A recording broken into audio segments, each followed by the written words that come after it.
Hello, good morning students. Please subscribe the channel, drop a like, share and comment. This is Shree Vishnu Art Press Publications, exercise number 3 and 4 on the speed of 90 words per minute. Start.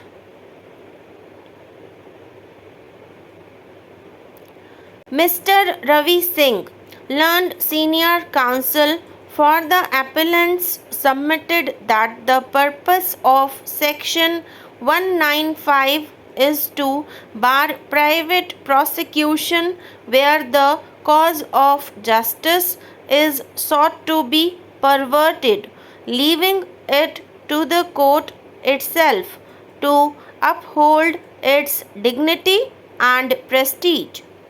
If a very restricted interpretation is given to section 195 CRPC, the protection afforded by the provision will be virtually reduced to a vanishing point, defeating the very object of the enactment. The provision does not completely bar the prosecution of a person who has committed an offence of the type described thereunder, but introduces a safeguard in the sense that he can be so prosecuted only on the complaint of the court where the document has been produced or given in evidence or of some other court to which that court is subordinate. Learned counsel has also submitted that being a penal provision giving a restricted meaning as held in the case of Kanaklata Supra would not be proper as a person accused of having committed an offence would be deprived of the protection given to him by the legislature. He has also submitted that on the aforesaid view there is a possibility of conflicting findings being recorded by the civil or revenue court where the document has been produced or given in evidence and that recorded by the criminal court on the basis of private complaint, and therefore an effort should be made to interpret the section in the manner which avoids such a possibility. Shree K.K. Saxena, learned counsel for the respondents, has submitted that the language of the section is clear and there being no ambiguity therein, the only possible manner in which it can be interpreted is that the complaint by a court would be necessary when the offences enumerated in the section are committed at a time when the document has already been produced or given in evidence in court, that is, when it is in the proceedings of the court. The provision has to be strictly construed as it creates a bar on the power of the court to take cognizance of an offence, and any provision which ousts the jurisdiction of the court, which must be strictly construed and cannot be given an enlarged meaning.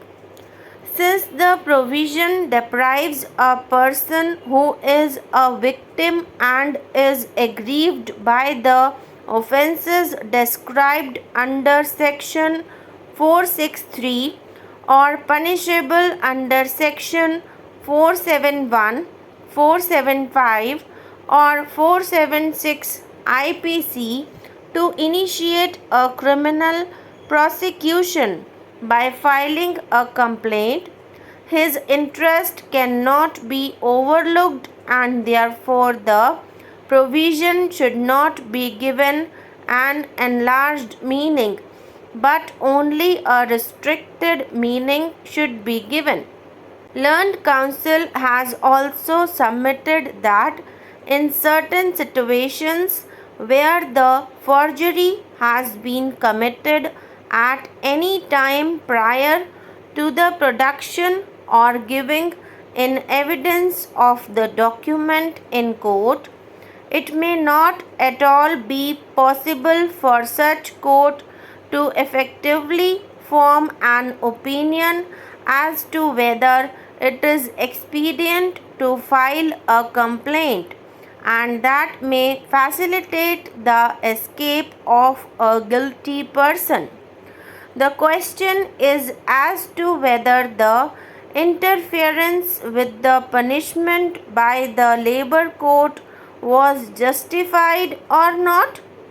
In other words, the question is whether the punishment imposed was so harsh or so disproportionate to the charge proved that it warranted or justified interference by the labor court. Here, it had been clearly found that the employee during work had hit his superior officer with a tension screw on his back and on his nose, leaving him with a bleeding and broken nose.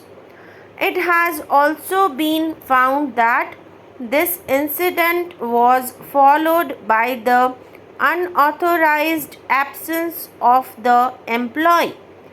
It is in the context of these charges found established that the punishment of termination was imposed on the employee. The jurisdiction under Section 107A of the Act to interfere with punishment when it is a discharge or dismissal can be exercised by the labor court only when it is satisfied that the discharge or dismissal is not justified. Similarly, the High Court gets jurisdiction to interfere with the punishment in exercise of its jurisdiction under Article 226 of the Constitution of India only when it finds that the punishment imposed is shockingly disproportionate to the charge proved. This court, after referring to the scope of interference with punishment under Section 11A of the Industrial Disputes Act, held that the labor court was not justified in interfering with the order of removal from service when the charge against the employee stood proved. It was also held that the jurisdiction vested with the labor court to interfere with punishment was not to be exercised capriciously and arbitrarily. It was necessary in a case where the labor court finds the charge proved for a conclusion to be arrived at that the punishment was shockingly disproportionate to the nature of the charge found proved before it could interfere to reduce the punishment. This court, after referring to the decision in State of Rajasthan versus B.K. Meena, 1996, 6 SCC 417, also pointed out the difference between the approaches to be made in a criminal proceeding and a disciplinary proceeding.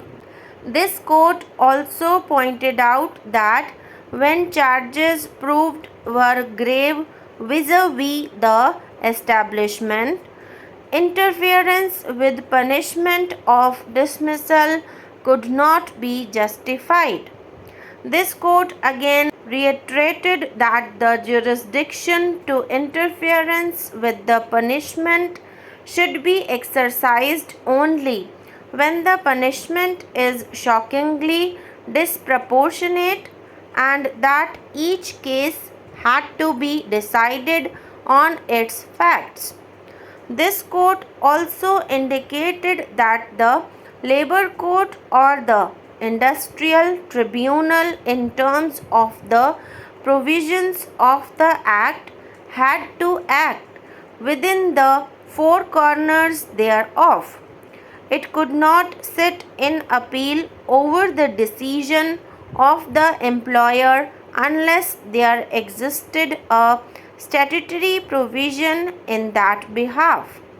The tribunal or the labor court could not interfere with the quantum of punishment based on irrational or extraneous factors, and certainly not on what it considers a compassionate ground. It is not necessary to multiply authorities on this question, since the matter has been dealt with in detail in a recent decision of this court.